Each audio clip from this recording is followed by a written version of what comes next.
આપ જોઈ રહ્યા છો ગુજરાત ફર્સ્ટ। હું છું આપની સાથે વિક્રમ। સમાચારોની શરૂઆત કરીએ તો ગાંધીનગરમાં 4 વર્ષની બાળકી પર દુષ્કર્મના કેસમાં સજા થઈ છે।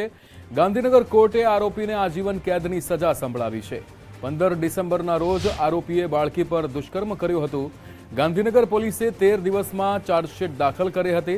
ચાર્જશીટ ફાઇલ થયાના 5 મહિના 10 દિવસમાં ચુકાદો આપ્યો છે। ગાંધીનગર પોક્સો કોર્ટે આજીવન કેદની સજા સંભળાવી છે।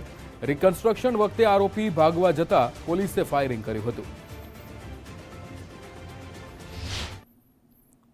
આજે ગાંધીનગર જિલ્લામાં ચકચાર ભર્યા 4 વર્ષની દીકરીના બળાત્કારના કેસમાં આરોપીને આજીવન છેલ્લા શ્વાસ સુધીની સજા કરતો હુકમ સ્પેશિયલ કોર્ટના જોઈન્ટ ડિસ્ટ્રિક્ટ જજ સ્પેશિયલ જજ એસવી શર્મા સાહેબે આપેલો છે અને નામદાર કોર્ટમાં આવો કેસ જે સર્કમસ્ટન્શિયલ એવિડન્સ ઉપરથી બનાવવાની જગ્યાએથી મળેલા પુરાવાને ધ્યાને લઈ એસવી શર્મા સાહેબ સ્પેશિયલ પોક્સો કોર્ટે આરોપીને છેલ્લા શ્વાસ સુધીની કે જ્યાં સુધી આરોપી જીવતો હોય ત્યાં અને મરી જાય પછી એની લાશ એના વાલીને આપવાનો હુકમ કરેલો છે।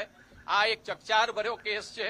4 વર્ષની દીકરીને ન્યાય મળ્યો છે। 14 ડિસેમ્બરની રાતનો અને 15 ડિસેમ્બરે સવારે એમનો મેસેજ મળેલા ત્યારથી લગભગ બધા જ અધિકારી પોલીસ અધિક્ષક સાહેબશ્રી તેમજ નાયબ પોલીસ અધિક્ષક સાહેબશ્રીની સૂચના તેમજ એલસીબી પીઆઈ એસઓજી પીઆઈ અમારા સેકન્ડ પીઆઈ સાહેબને બધાની મદદથી સદર ગુનો ડિટેક્ટ કરવામાં આવેલો।